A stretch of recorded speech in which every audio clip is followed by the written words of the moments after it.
श्रीमन्नारायण दोस्तों, एकादशी तिथि भगवान विष्णु को समर्पित होती है, इसीलिए एकादशी को हरिवासा या हरि का दिन भी कहा जाता है। इस महीने कृष्ण और शुक्ल पक्ष में 2 एकादशी पड़ती हैं और इस व्रत को करने से सभी प्रकार के पाप नष्ट हो जाते हैं।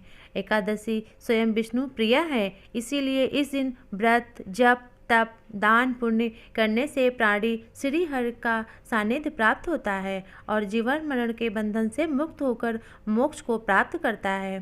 शास्त्रों में एकादशी व्रत करने का विशेष नियम बताए गए हैं, जिसका पालन करने से व्रत का पूरा फल मिलता है। जो लोग किसी कारण से एकादशी व्रत को नहीं कर पाते हैं, उन्हें श्री हरि एवं देवी लक्ष्मी की कृपा पाने के लिए एकादशी के दिन खान पान एवं व्यवहार में सात्विकता का पालन करना चाहिए।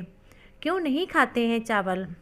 पौराणिक मान्यता है कि एकादशी के दिन चावल खाने से प्राणी रेंगने वाले जीव की योनि में जन्म पाता है, किंतु द्वादशी को चावल खाने से इस योनि से मुक्ति भी मिल जाती है। कथा के अनुसार माता शक्ति के क्रोध से बचने के लिए महर्षि मेधा ने शरीर का त्याग कर दिया और उनका अंश पृथ्वी में समा गया।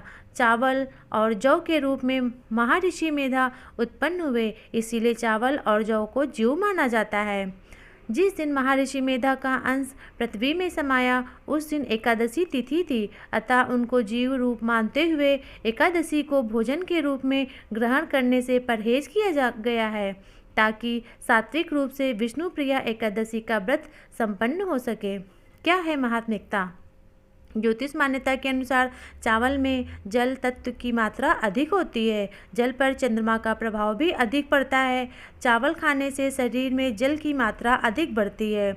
इससे मन विचलित और चंचल होता है। मन के चंचल होने से व्रत के नियमों का पालन करने में बाधा आती है। एकादशी व्रत में मन का पवित्र और सात्विक भाव का पालन अति आवश्यक होता है। इसीलिए एकादशी के दिन चावल से बनी किसी भी चीज़ को खाना वर्जित माना जाता है। एकादशी के दिन महिलाओं को बाल नहीं धोने चाहिए तथा अपने शरीर पर साबुन का इस्तेमाल भी नहीं करना चाहिए। इसके अलावा एकादशी के दिन नाखून काटना, बाल काटना भी वर्जित माना जाता है। ऐसा माना जाता है कि इस दिन यह सभी वर्जित काम करने से भगवान विष्णु अप्रसन्न हो जाते हैं और हमारे घर में धन की हानि भी होती है। एकादशी व्रत में आम, अंगूर, केला, बादाम, पिस्ता आदि फलों का सेवन कर सकते हैं। इसके अलावा एकादशी व्रत के दिन दूध, साबूदाना, सेंधा नमक, काली मिर्च, मेवे आदि, आलू, शकरकंद आदि का सेवन भी किया जा सकता है। एकादशी में व्रत में भगवान विष्णु का मीठा पान चढ़ाने का नियम है, लेकिन व्रतधारी व्यक्ति को यह मीठा पान खाने के लिए वर्जित माना गया है। एकादशी व्रत के कुछ नियम। एकादशी के दिन घर में झाड़ू नहीं लगाना चाहिए, क्योंकि झाड़ू लगाने से सूक्ष्म जीव की मृत्यु हो जाती है। तो इस दिन ऐसा पाप हमें ना मिले, इसलिए हमें झाड़ू लगाने से बचना चाहिए। एकादशी के व्रत में ब्रह्मचर्य का पालन करना चाहिए। हर दिन किसी पर भी क्रोध नहीं करना चाहिए। इस दिन प्रत्येक वस्तु का भोग भगवान को लगाने के बाद ही खुद कुछ ग्रहण करें।